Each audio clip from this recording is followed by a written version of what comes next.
Bagaimanapun, kamu juga mengatakan bahwa dia selalu memberontak. Jika kamu membiarkannya pergi ke timur, dia akan mencoba pergi ke barat. Mungkin dia tidak benar-benar ingin pergi ke barat, hanya bertindak dan dengan sengaja membuatmu kesal.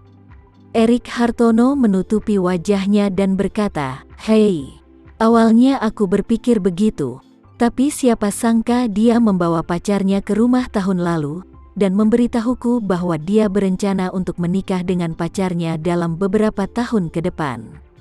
Tama Renza tidak bisa membantu tetapi bertanya-tanya ketika dia mendengar ini.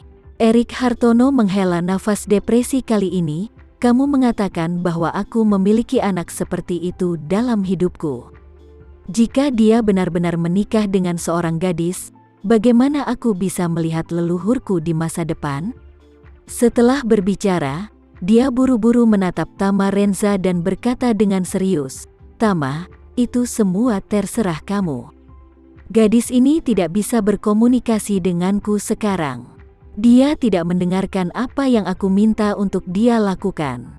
Kamu bisa membantuku." Dia pergi ke Jakarta dan memintanya untuk bekerja jujur denganmu.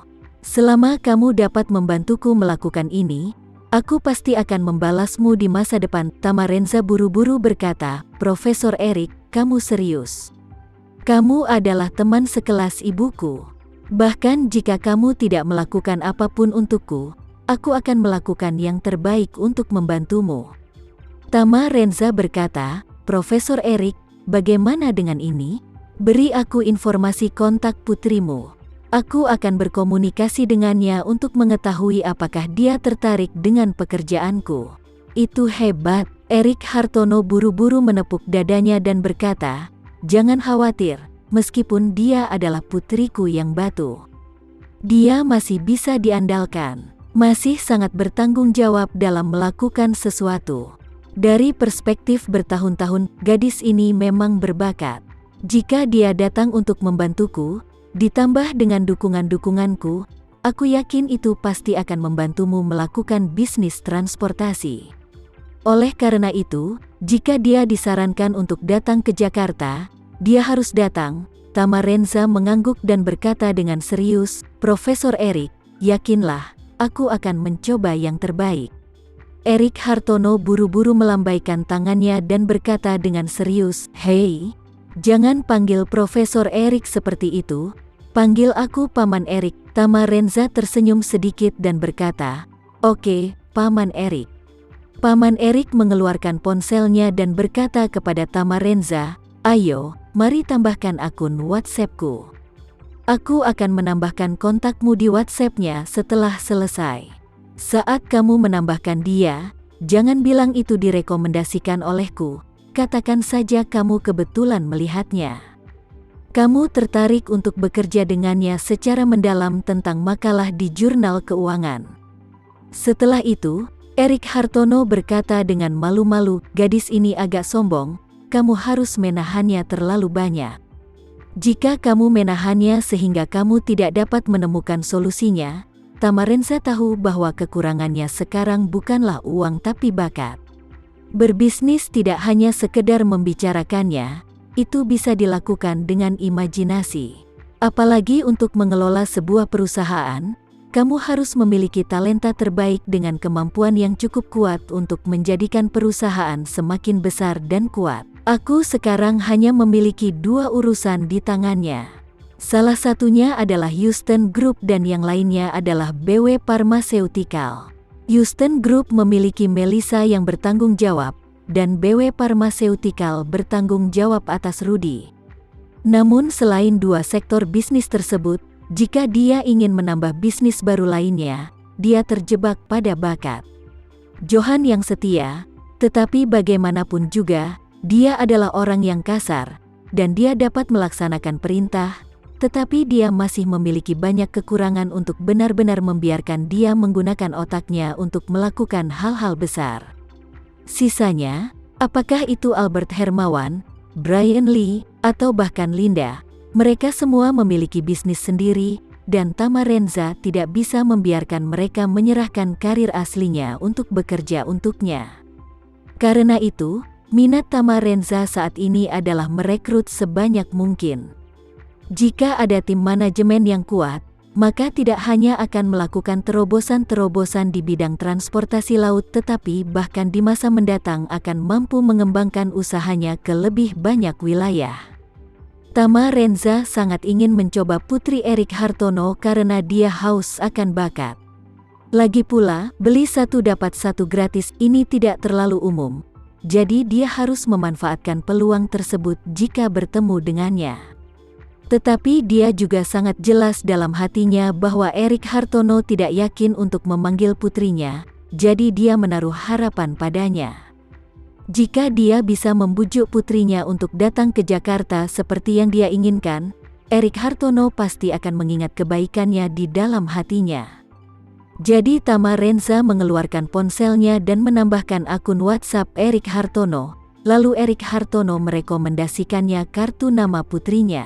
Tama Renza melihat kartu nama yang direkomendasikan oleh Erik dan menemukan bahwa nama panggilan pihak lain adalah Little Autumn Not Afraid. Foto profilnya adalah bayi laki-laki gemuk, mengepalkan tinjunya, dan menunjukkan ekspresi bekerja keras untuk bersorak. Erik Hartono berkata ke samping, "Tama Renza, izinkan aku memberimu pengantar singkat. Nama putriku adalah Melba Hartono. Dan usianya tahun ini seharusnya sama denganmu." Tama Renza mengangguk dan berkata, "Aku lahir di bulan kedua kalender lunar, hanya 1 bulan setelah festival musim semi." "Ya," Erik Hartono berkata sambil tersenyum, "aku mungkin ingat pesan yang kamu terima di musim semi. Melba lahir di paruh kedua tahun ini di musim gugur. Saat itu, ada daun-daun berguguran di awal, jadi aku beri dia nama ini di ponselku." Dia berkata, "Ngomong-ngomong, kamu ingat apa yang aku katakan? Jangan sebut aku saat berbicara dengannya." "Baik," Tama Renza buru-buru berkata, "Paman Erik, jangan khawatir. Aku punya selera ukuran." Erik Hartono terkekeh, menepuk bahu Tama Renza, dan berkata, "Tama, hubungan tegang pamanmu dengan gadisku harus bergantung padamu untuk menengahi. Kamu harus melakukan yang terbaik. Jangan mudah menyerah." Tama Renza tersenyum dan berkata, "Paman Erik, jangan khawatir, aku tidak akan menabrak tembok selatan dan tidak melihat ke belakang. Jika putrimu benar-benar tidak setuju, selama kamu mengangguk, aku akan pergi ke Suriah dan mengikatnya kembali." Erik Hartono tertawa dan berkata, "Hahaha, itu seharusnya tidak terlalu merepotkan. Aku percaya pada kemampuanmu, dan dia harus tergoda." Pujilah dia dengan beberapa kata. Dengan mengatakan itu, Erik Hartono berkata dengan cemas, "Sebenarnya, perhatian utamaku adalah dia belum cukup bermain. Jika dia benar-benar ingin tinggal di tempat yang penuh gejolak di Suriah selama 1,5 tahun, kebanyakan orang tidak dapat membujuknya. Kamu tidak mengerti gadis ini. Dia keras kepala, kamu tidak akan bisa menahannya." Tama Renza mengangguk dan berkata dengan serius, "Aku mencoba membujuknya untuk mencoba mendapatkannya kembali segera." "Baik," Erik Hartong berkata buru-buru, "atau kamu bisa menambahkan teman-temannya sekarang dan berbicara dengannya dulu." Tama Renza tersenyum dan berkata, "Paman Erik, jangan lupa, Suriah punya perbedaan waktu dengan kita. Jika kamu ingat dengan benar, seharusnya 5 atau 6 jam lebih lambat dari jam kita. Ini belum fajar." Erik Hartono buru-buru berkata, Tidak masalah jika ini belum subuh. Tambahkan dia sebagai teman dulu, kapan dia akan lewat, dan kapan kamu akan mulai berbicara dengannya?" Tama Renza mengangguk, "Oke, kalau begitu aku akan menambahkannya sekarang."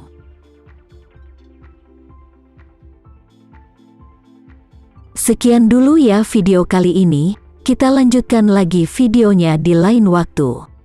Oh iya, bagaimana menurut kalian? Semoga bisa sedikit menghibur kalian semua. Untuk teman-teman yang baru nonton, jangan lupa subscribe ya, hehehe. Dan kalau teman-teman ada yang ingin gabung langganan, bisa langsung gabung saja untuk dapat fitur yang menarik dan sedikit membantu Mimin. Terima kasih banyak sudah menonton, sampai jumpa lagi, bye bye bye.